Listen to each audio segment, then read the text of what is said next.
the Tulsa Garden Center at Woodward Park, and joining me again is Andy Fusco, who is the Director of Horticulture. And Andy, there's always something going on here.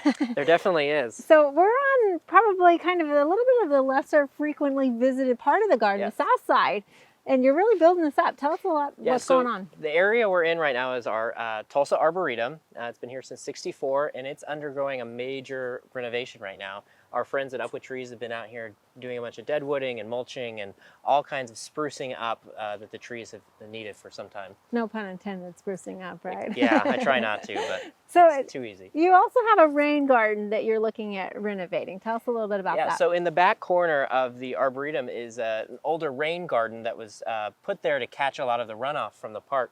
And it's needing a little bit of work as well. And so I've been really looking at it and trying to figure out what kind of plants we want to put in there.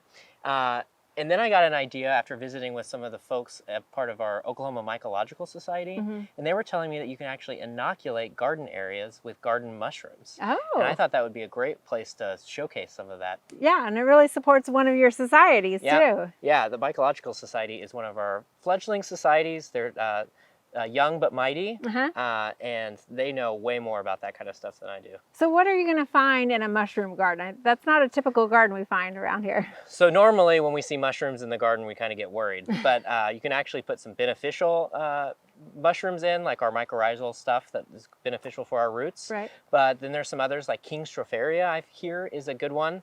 And it's just another fun thing to grow in your garden. Sometimes they're edible, sometimes they're not. Sometimes they're just fun additions to that native ecosystem in our backyards. So Andy, are growing mushrooms in Oklahoma that easy? That's what I hear. We're going to try some garden mushrooms in our rain garden area. But you can even grow them in a bag in your kitchen or other dark area of your house. Cool. Actually, one of our society members is in the teaching garden doing a demonstration right now. You want to go check it out? Yeah, definitely.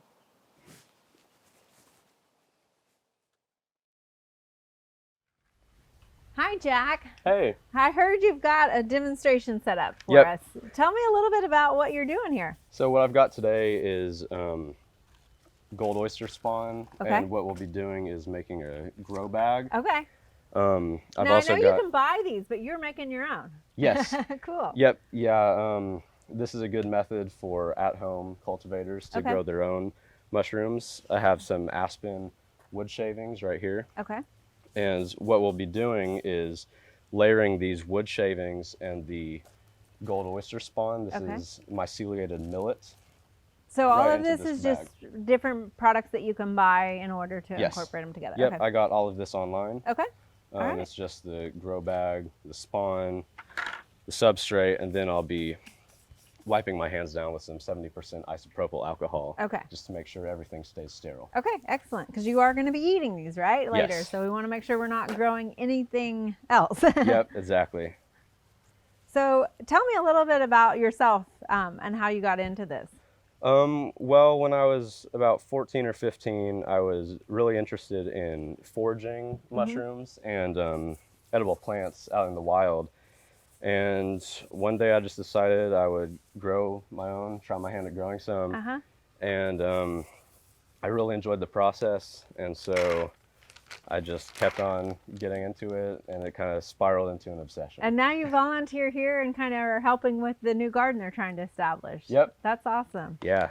All right, so what's the first step? So the first step, I'm going to add a layer of these aspen wood shavings, and I'm going to squeeze them to make sure no water drips out, and that's called field capacity, and that's the proper moisture conditions for the substrate for mycelium to grow. And did you use just regular tap water, or do you use any special water for that? Yep, yeah, this is just regular tap water. I boiled it and I poured it over these shavings, and I left it overnight to pasteurize it, just to kill off any microbes that might want to compete with the mycelium. Okay, excellent.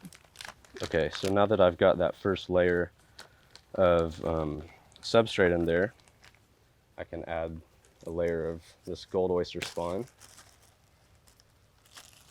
And it's kind of got that chalkiness to it, so that's the spawn that's on the millet seed. Yeah, exactly. Okay.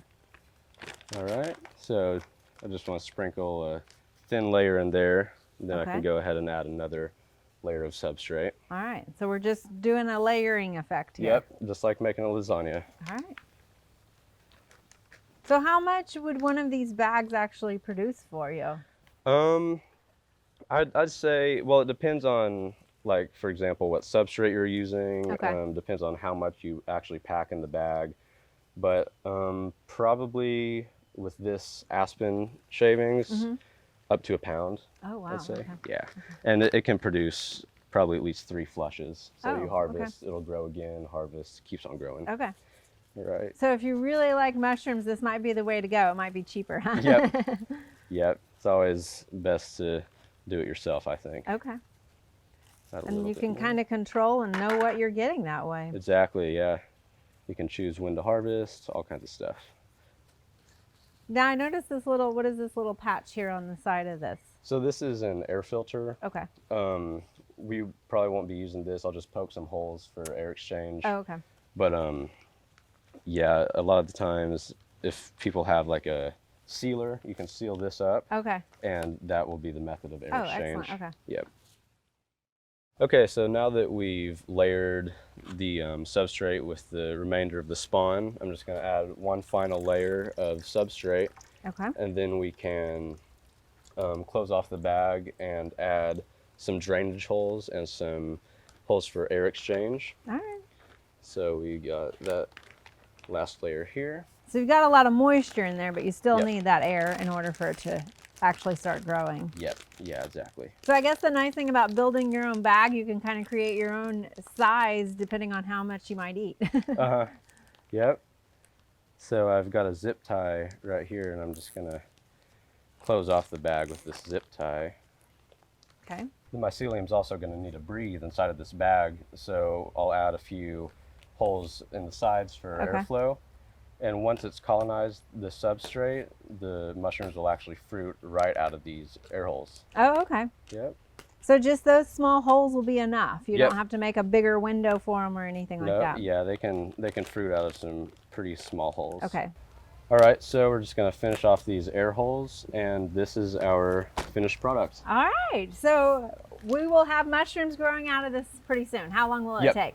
So what you'll want to do is put that in a dark area, just kind of like a closet. You could put it on top of your fridge or something like that. Oh, okay. And it'll take about 2 weeks for the mycelium to fully colonize this substrate.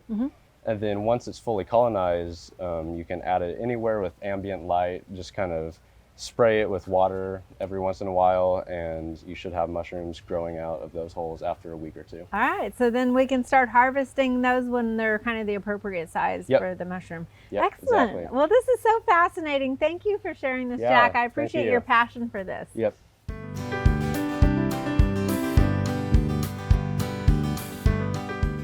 We hope you enjoyed this video as part of our Oklahoma Gardening YouTube channel. You can also find even more videos on the OK Gardening Classics YouTube channel. And join us on social media for great gardening tips, photos, and discussion.